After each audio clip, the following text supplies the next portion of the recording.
13 जनवरी साल 2012 शाम के 7:15 बजे दुनिया का सबसे बड़ा इटालियन क्रूज जहाज़ अपने 7 दिन के यूरोपियन दौरे पर निकलता है। इस जहाज़ का नाम है कोस्टा कॉनकॉर्डिया और ये इतना बड़ा है कि ये ना सिर्फ ऐतिहासिक टाइटैनिक जहाज़ से साइज़ में बड़ा है, बल्कि इसमें 2000 ज़्यादा लोग बैठने की कैपेसिटी भी है।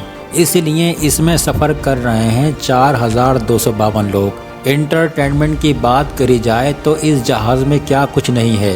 4 बड़े बड़े स्विमिंग पूल, 5 रेस्टोरेंट, 13 अलग अलग बार्स, एक कैसीनो, एक बास्केटबॉल कोर्ट, एक बहुत ही बड़ा फिटनेस सेंटर जिसमें एक जिम है, सोना है, तुर्किश बाथ है, यहाँ तक कि एक F1 रेसिंग सिमुलेटर भी लगाया हुआ है इस क्रूज शिप के अंदर। इस जहाज़ की पहली डेस्टिनेशन है इटाली का शहर सबोना, जहां पहुंचने में करीब 1 दिन का वक्त लगेगा। लेकिन जहाज़ को चले हुए करीब 2.5 घंटे ही हुए थे कि अचानक से सभी को एक बड़ी तेज़ भयंकर आवाज़ सुनाई देती है। इसके एकदम बाद पूरे जहाज़ की सारी लाइट्स बंद हो जाती हैं और जहाज़ एक तरफ टिल्ट होने लग जाता है। घड़ी में समय था 9:45। एक ऐसा समय जब कुछ लोग अपने कमरों में सो रहे थे तो कुछ लोग डिनर टेबल पर खाना खा रहे थे। कुछ सोए हुए लोगों की नींद टूट जाती है और वो अपने केबिन से बाहर निकलकर देखते हैं कि क्या हो रहा है। इतने में डिनर टेबल पर बैठे लोगों की प्लेट्स साइड में टेबल से नीचे गिरने लग जाती हैं। पैसेंजर को इंटरकॉम के ज़रिए बताया जाता है कि जहाज़ में एक इलेक्ट्रिकल फेलियर हुआ है, लेकिन असल में बात तो ये थी कि शिप का पूरा इंजन ही फेल हो चुका था। जहाज़ के कैप्टन ये बात लोगों से छुपा कर रख रहे थे। थोड़ी देर बाद जहाज़ दूसरी तरफ टिल्ट करने लगता है। अब तक पैसेंजर समझ जाते हैं कि ये कोई आम इलेक्ट्रिकल फेलियर नहीं। लोगों को लगता है कि कहीं ये टाइटैनिक जैसा हादसा तो नहीं हो रहा है। इत्तेफाक की बात है कि टाइटैनिक हादसे से एग्जैक्टली 100 साल पहले 1912 में हुआ था। और अब इस जहाज में जब इलेक्ट्रिकल फेलियर हुआ तो उस वक्त इसके डाइनिंग हॉल में टाइटैनिक का famous theme song my heart will go on बज रहा था। धीरे धीरे ये जहाज और टेढ़ा होने लगता है, राइट साइड की तरफ झुकने लगता है और नीचे वाले कमरे में पानी भरना शुरू हो जाता है। अब तक लोगों ने रियलाइज कर लिया था कि ये जहाज तो डूबने वाला है, लेकिन पैसेंजर को ढंग से क्यों नहीं बताया जा रहा था। शिप के कैप्टन इतने चुप क्यों बैठे थे।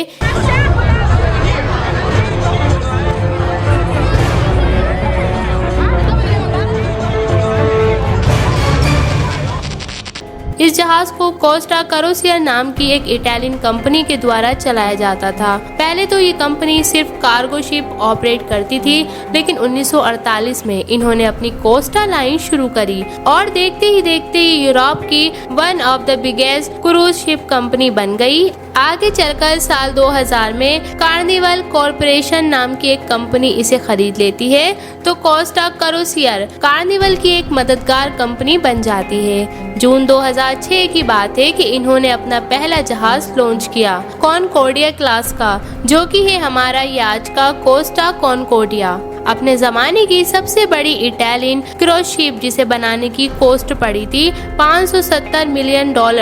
उस जमाने के 2500 करोड़ रुपए। उस दिन इस जहाज के कैप्टन फ्रांसिस्को शेटिनो एक इटालियन आदमी ही थे। साल 2002 में इस कंपनी के लिए काम कर रहे थे।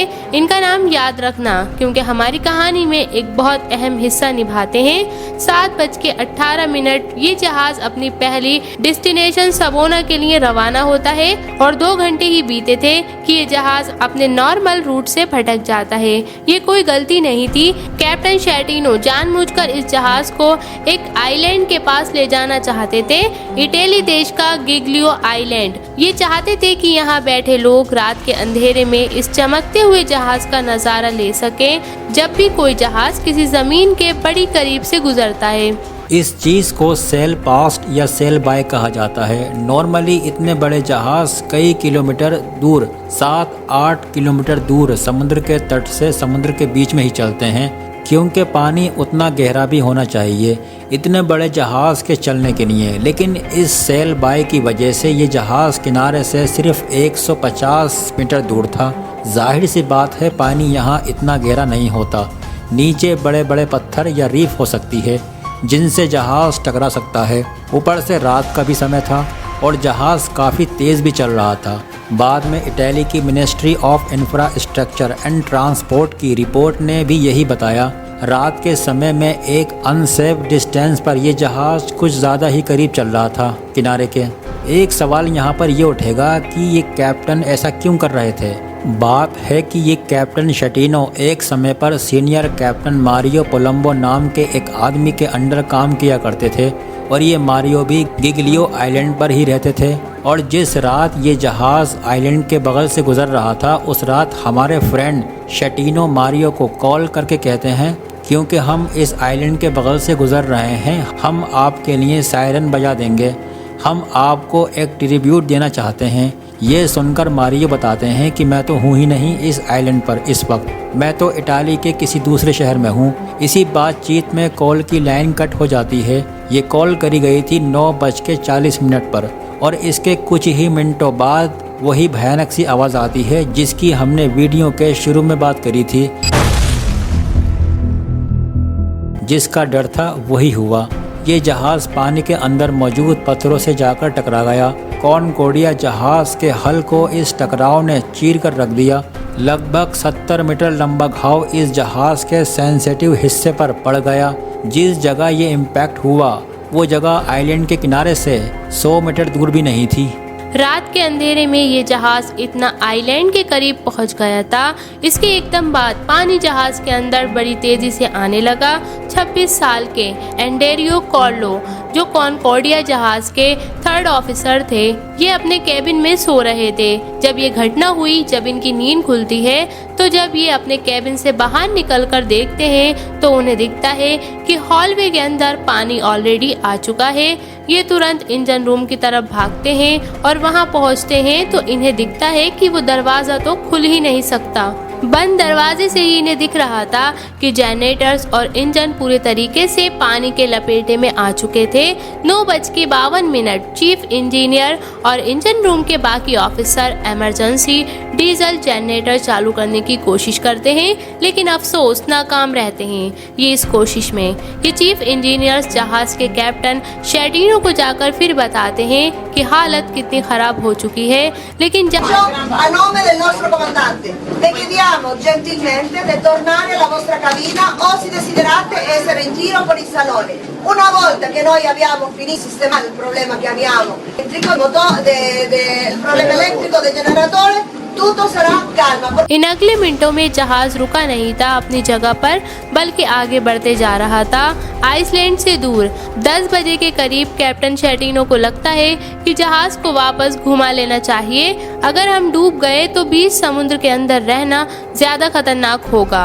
आइसलैंड के पास रहेंगे तो बेहतर है। जहाज एक यू टर्न लेता है और उसकी वजह से सीधा होने की जगह दूसरी तरफ टिल्ट करने लग जाता है। पहले लेफ्ट साइड की तरफ टिल्ट कर रहा था, अब राइट साइड की तरफ झुकने लग जाता है। तो कैप्टन शेटिनो अपनी गलती एडमिट ज़रूर कर लेते हैं, लेकिन उसके बाद वो एक और बेवकूफ़ी करते हैं। अपनी गलतियों को कवर अप करने की कोशिश करते हैं, ये कहकर कि ये जो लाइट गई है इसकी वजह से एक्सीडेंट हुआ। उल्टा कहते हैं वो, एक्चुअली में एक्सीडेंट हुआ, उसकी वजह से लाइट गई है। इसी बीच कुछ पैसेंजर परेशान होकर लोकल पुलिस को कॉल करने की कोशिश करते हैं और 10:12 पर इटालियन कोस्ट गार्ड जहाज़ के कैप्टन को कॉल करते हैं। बताओ हमें क्या चल रहा है, आपके जहाज़ के पैसेंजर्स हमें कांटेक्ट कर रहे हैं। दूसरी तरफ से जहाज़ के कैप्टन कहते हैं कुछ नहीं हुआ, सिर्फ एक ब्लैक आउट हुआ है, आप लोग चिंता मत करो।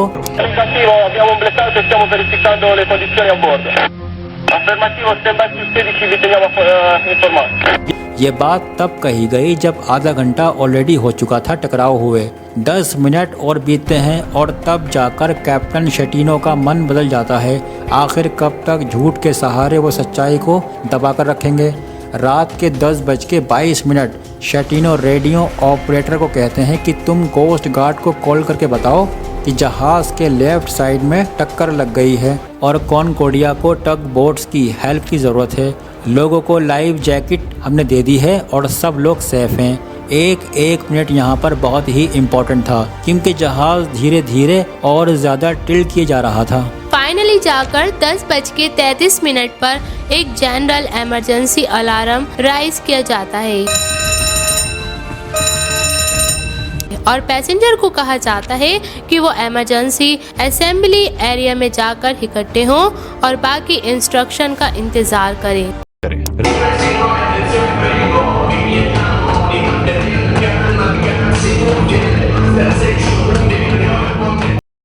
रात के 10:48 जहाज 30 डिग्री से टिल्ट कर चुका है। एक्सीडेंट को 1 घंटे से ज्यादा बीत चुके हैं और 10:54 पर फाइनली कैप्टन शेटिनो ऑर्डर देते हैं कि जहाज को एबंडोन किया जाए। सोचकर देखो दोस्तों, 4200 से ज्यादा लोग इस जहाज पर फंसे हुए हैं और अब ये जहाज 30 डिग्री टिल्ट कर चुका है। नीचे के कई कैबिन्स पानी के अंदर डूब चुके हैं और ऊपर के कई डेक्स में सामान इतना इधर उधर होकर गिरा है कि सब कुछ तहस नहस हो रखा है। इस पूरी सिचुएशन में कैप्टन ने बस एक अच्छा फैसला लिया था, यू टर्न लेने का। अब इस एक अच्छे फैसले के बल पर ही हमारे फेकू महाराज कैप्टन यहाँ पर क्रेडिट लेने की कोशिश कर रहे थे और चाह रहे थे कि लोग उन्हें हीरो की नजर से देखें। इस एक फैसले की वजह से ये बात सच है कि ये फैसला उनका अच्छा था, लेकिन बाकी सारे फैसले उनके बेवकूफ़ी से भरे गलत डिसीजन थे। ऊपर से वो एक के बाद एक झूठ बोले जा रहे थे और लोगों को गुमराह कर रहे थे इस डूबती नाव में। और आगे चलकर हमारे कैप्टन फिर कुछ ऐसा कर देते हैं जिसके बाद उनको सिर्फ लोगों की गालियां ही पड़ती हैं। जैसे ही उन्होंने जहाज छोड़ देने का संदेश दिया, कॉनकॉर्डिया में बुरी तरीके से हड़बड़ी मच गई।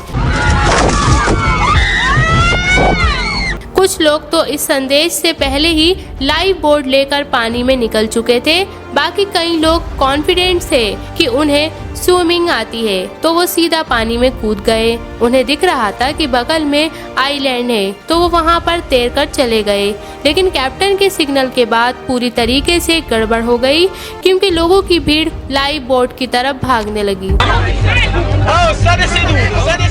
लोग धक्का मुक्की करने लगे पहले लाइफ बोट में जाने के लिए। एक अच्छी चीज ये हुई कि कैप्टन शेटिनो के बर्ताव से परेशान होकर क्रू मेंबर्स जहाज को ऑलरेडी रेबल करने लग गए थे कैप्टन के अगेंस्ट। उनके ऑर्डर से 10-15 मिनट पहले ही पैसेंजर्स को अपने केबिन से बाहर निकालकर लाइफ बोट में बिठाने लग चुके थे। A steward came over to us because the key card wasn't working and told us, take your coat, take your life jacket. रात के अंधेरे में जहाज धीरे धीरे राइट साइड की तरफ गिरता जा रहा था। 40 डिग्री का टिल्ट, 50 डिग्री का टिल्ट। इस पॉइंट तक राइट साइड में जिन लोगों के केबिन्स थे उनका लेवल बिल्कुल पानी के लेवल पर आ चुका था, तो वो लोग तो बड़ी आसानी से पानी के अंदर कूदकर चल दिए आइलैंड की ओर। लेकिन मुसीबत उन लोगों के लिए थी जो जहाज के दूसरी ओर थे। इतने टेढ़े जहाज में वो रास्ता कैसे ढूंढें और बाहर की तरफ कैसे निकलें? ये सब धक्का मुक्की के बीच एक इंडियन स्टाफ मेंबर भी वहाँ मौजूद थी, करनाथा रमेशाना, जो कॉनकॉर्डिया की 11 मेंबर सिक्योरिटी स्टाफ की इकलौती महिला थी। वो बताती हैं कि कैसे लैंग्वेज बैरियर उभरकर सामने आने लगे। अधिकतर पैसेंजर्स जो क्रू शिप में बैठे थे वो एक्चुअली इटालियन ही थे और क्रू के बहुत सारे मेंबर्स इटालियन भाषा नहीं जानते थे। ऊपर से दिक्कत ये थी कि अधिकतर क्रू मेंबर्स ऐसी इमरजेंसी सिचुएशन के लिए ट्रेन नहीं थे, वो सिर्फ सर्विस स्टाफ थे। इन सब मुसीबतों के बावजूद कुछ क्रू मेंबर्स ने यहाँ पर हीरो का काम किया। करनाथा ने पर्सनली एक ब्लाइंड औरत को लाइफ बोट में बिठाया।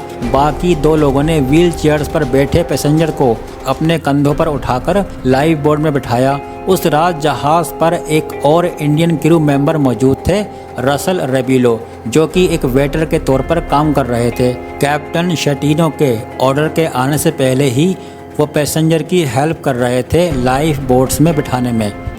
लेकिन उस रात जब हादसा हुआ, कुछ लोगों ने अपने घरों से बाहर निकलकर जरूर देखा कि क्या हो रहा था।